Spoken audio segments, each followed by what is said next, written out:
পঞ্চগড়ের দেবীগঞ্জ উপজেলার জ্বালানি তেল বিতরণে শৃঙ্খলা ফেরাতে গিয়ে হামলার মুখে পড়েছেন উপজেলা নির্বাহী কর্মকর্তা ইউনো সবুজ কুমার বসাক।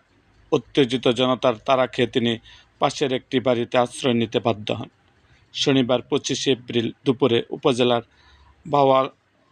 বাউলাগঞ্জ এলাকায় মেসেজ জান্নাতুল মাওয়া ফিলিং স্টেশনে এ ঘটনা ঘটে।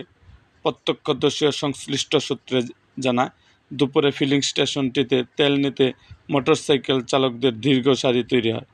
তবে লাইনে থাকা অনেক চালকের কাছে সরকারি নির্দেশনা অনুযায়ী প্রয়োজনে ফুয়েল কার্ড, গাড়ির রেজিস্ট্রেশন ও ড্রাইভিং লাইসেন্স ছিল না।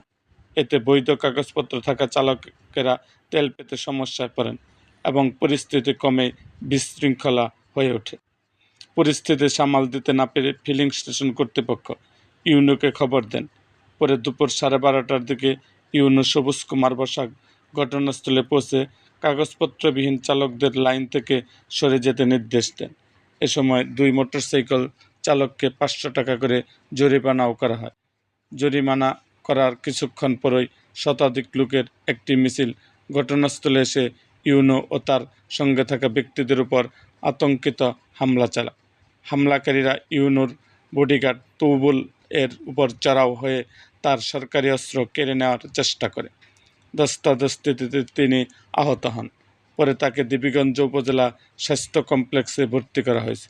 পরিস্থিতি নিয়ন্ত্রণের বাইরে চলে গেলে ইউনো স্থানীয়দের সহায়তায় পাশের একটি বাড়িতে আশ্রয় নেয়। পরে দেবীগঞ্জ থানা পুলিশ ঘটনাস্থলে পৌঁছে তাকে উদ্ধার করে নিরাপদে উপজেলা কার্যালয়ে নিয়ে যায়। ইউনো সবুজ কুমার বসাক বলেন, উপজেলার 3টি পাম্পে আজ তেল দেওয়ার কথা ছিল।